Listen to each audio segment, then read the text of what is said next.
പേടി പോട്ടെ, പവർ വരട്ടെ. നെല്ലിക്ക ബൈറ്റ്സ്. ഇതാണ് 48 ലോസ് ഓഫ് പവർ. നിയമം 11. ആളുകൾക്ക് നിങ്ങളിൽ ആശ്രയിക്കേണ്ട ഒരു അവസ്ഥ സൃഷ്ടിക്കുക. ചുറ്റുമുള്ളവർക്ക് നിങ്ങളെ കൊണ്ട് ഒരുപാട് ആവശ്യങ്ങളുണ്ടെങ്കിൽ നിങ്ങൾക്ക് ഒരു സ്വതന്ത്രനായ മനുഷ്യനാകാൻ സാധിക്കും. ആളുകളെ അവരുടെ സന്തോഷത്തിനും സമൃദ്ധിക്കും വേണ്ടി നിങ്ങളെ ആശ്രയിക്കാൻ പഠിപ്പിക്കുക. നിങ്ങളെ ആശ്രയിച്ചാണ് ചുറ്റുമുള്ളവർ ജീവിക്കുന്നതെങ്കിൽ നിങ്ങൾക്ക് ഒന്നും ഭയപ്പെടാനില്ല. നിങ്ങളില്ലാതെ എങ്ങനെ കാര്യങ്ങൾ ചെയ്യാം എന്ന് ആരെയും പഠിപ്പിക്കേണ്ടതില്ല. നിയമം 12. സത്യസന്ധത നിങ്ങളുടെ എതിരാളിയുടെ വിശ്വസ്തത കൈക്കലാക്കാൻ ഉപയോഗിക്കുക. മുമ്പ് ചെയ്തിട്ടുള്ള ഒരുപാട് തെറ്റുകളെ ഒറ്റത്തവണയുള്ള നിങ്ങളുടെ സത്യസന്ധമായ പെരുമാറ്റത്തിന് മായ്ച്ചു കളയാൻ സാധിക്കും. പൂർണ്ണമായ സത്യസന്ധതയ്ക്ക് നിങ്ങളുടെ ഏറ്റവും വലിയ എതിരാളിയെ പോലും നിർവീര്യമാക്കാൻ സാധിക്കും. നിങ്ങൾ തിരഞ്ഞെടുത്ത ഒരു സത്യത്തിന് ഒരു ട്രോജൻ ഹോഴ്സിനെ പോലെ എതിരാളിയുടെ പ്രതിരോധത്തിൽ വിള്ളൽ വീഴ്ത്താൻ സാധിക്കും. നിയമം 13. സഹായം ചോദിക്കുമ്പോൾ സഹായത്തിലൂടെ അവർക്കുണ്ടാകുന്ന നേട്ടങ്ങളെ മുൻനിർത്തി ചോദിക്കുക.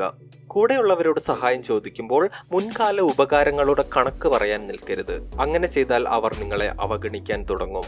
നമ്മളെ സഹായിക്കുന്നതിലൂടെ അവർക്കും ഒരുപാട് നേട്ടങ്ങൾ ഉണ്ടാകും എന്നാണ് സ്ഥാപിക്കേണ്ടത്. തനിക്ക് എന്തെങ്കിലും നേടാനുണ്ടെന്ന് കാണുമ്പോൾ അയാൾ ഉത്സാഹത്തോടെ സഹായിക്കും.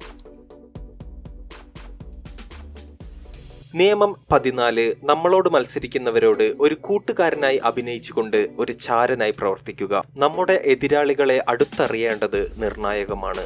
അവരെപ്പറ്റി നിങ്ങൾക്ക് ഉപകാരപ്രദമായ വിവരങ്ങൾ എങ്ങനെയെങ്കിലും കൈവശമാക്കുക. എല്ലാ സാധാരണ ഇടപെടലുകൾക്കിടയിലും കാതോർത്തിരിക്കുക. ഒരു കൂട്ടുകാരനെ പോലെ അവരുടെ ബലഹീനതകൾ പുറത്തു കൊണ്ടുവരുന്ന ചോദ്യങ്ങൾ ചോദിക്കാൻ മടിക്കരുത്. നിയമം 15. അവസരം വാതിൽ തുറക്കുമ്പോൾ നിങ്ങളുടെ ശത്രുവിനെ പൂർണ്ണമായി തകർക്കുക. ചരിത്രത്തിലെ എല്ലാ വലിയ നേതാക്കളും തന്നെ അവർ ഭയപ്പെടുന്ന ശത്രുവിനെ പൂർണ്ണമായി തകർത്തിട്ടുണ്ട്. ഒരു ചെറിയ കനൽ തരി പോലും ബാക്കി വെച്ചാൽ അധികം വൈകാതെ അതൊരു വലിയ തീയായി ആളിക്കത്തും. പൂർണ്ണമായി തകർക്കാതെ ശത്രുവിനെ ബാക്കി വെച്ചാൽ തിരിച്ചു വരുന്നത് പല മടങ്ങ് കൂടുതൽ വൈരാഗ്യത്തോടെ ആയിരിക്കും. നിയമം 16. നമ്മളെ എപ്പോഴും ലഭ്യമല്ലെങ്കിൽ നമ്മളോടുള്ള ആദരവും ബഹുമാനവും വർദ്ധിക്കും. നമ്മൾ എത്രയധികം കാണപ്പെടുകയും കേൾക്കപ്പെടുകയും ചെയ്യുന്നുവോ അത്രയധികം സാധാരണക്കാരനായി കാണപ്പെടും. നിങ്ങളെ സ്ഥിരമായി കാണപ്പെടുന്ന സ്ഥലങ്ങളിൽ നിന്ന് ഇടയ്ക്കിടയ്ക്ക് മനഃപൂർവ്വം പിൻവാങ്ങിയാൽ ബാക്കിയുള്ളവർ നിങ്ങളെപ്പറ്റി കൂടുതൽ സംസാരിക്കാനും കൂടുതൽ പ്രശംസിക്കാനും തുടങ്ങും. ലഭ്യത എപ്പ കൂട്ടണം എപ്പ കുറയ്ക്കണം എന്ന് പഠിക്കുക.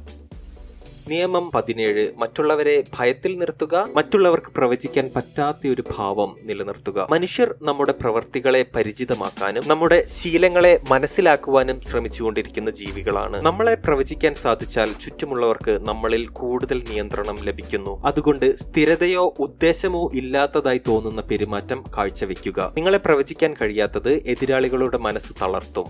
നിയമം 18. സ്വയം സംരക്ഷിക്കാൻ ചുറ്റും കോട്ടകൾ പണിയരുത്.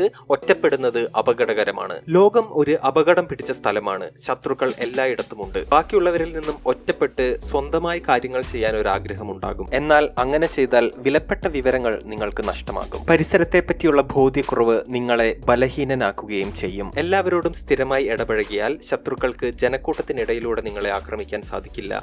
നിയമം 19. പുതിയ ആളുകളുമായി ഇടപഴകുമ്പോൾ ആരാണെന്നറിയാൻ പുച്ഛിക്കുകയോ എതിർക്കുകയോ ചെയ്യരുത്. മനുഷ്യർ ഓരോരുത്തരും വ്യത്യസ്തരാണ്. എല്ലാവരും നിങ്ങളോട് ഒരുപോലെ പെരുമാറില്ല. ചില ആളുകളോട് അപമര്യാദയായി പെരുമാറുകയോ അവരെ കടത്തിവെട്ടുകയോ ചെയ്താൽ നിങ്ങളെ അവർ ഒരിക്കലും വിജയിക്കാൻ അനുവദിക്കില്ല. അതുകൊണ്ട് ആളുകളെ മനസ്സിലാക്കുന്നതിന് മുമ്പ് അവരെ അപമാനിക്കുകയോ വഞ്ചിക്കുകയോ ചെയ്യരുത്. നിയമം 20. ആരോടും കമ്മിറ്റഡ് ആവരുത്. എപ്പോഴും മറ്റുള്ളവരോട് പക്ഷം ചേരാൻ ധൃതി കാണിക്കുന്നത് വിഡ്ഢിത്തരമാണ്. മറ്റുള്ളവരുടെ ലക്ഷ്യങ്ങളോടും ഉദ്ദേശങ്ങളോടും കമ്മിറ്റഡ് ആവുകയോ വാഗ്ദാനങ്ങൾ നൽകുകയോ ചെയ്യരുത്. നിങ്ങളുടെ സ്വാതന്ത്ര്യം നിലനിർത്തുക. അതേസമയം മറ്റുള്ളവരെ നിങ്ങളോട് കമ്മിറ്റഡ് ആവാൻ പ്രേരിപ്പിക്കുകയും നിങ്ങളുടെ ആവശ്യങ്ങൾ നിറവേറ്റാൻ കൂടെ കൂട്ടുകയും ചെയ്യുക. വിജയത്തിലേക്ക് നയിക്കുന്ന 48 നിയമങ്ങളും ഓരോന്നോരോന്നായി പഠിക്കാൻ നെല്ലിക്ക ബൈറ്റ്സിൽ സബ്സ്ക്രൈബ് ചെയ്താൽ മതി. Thank you.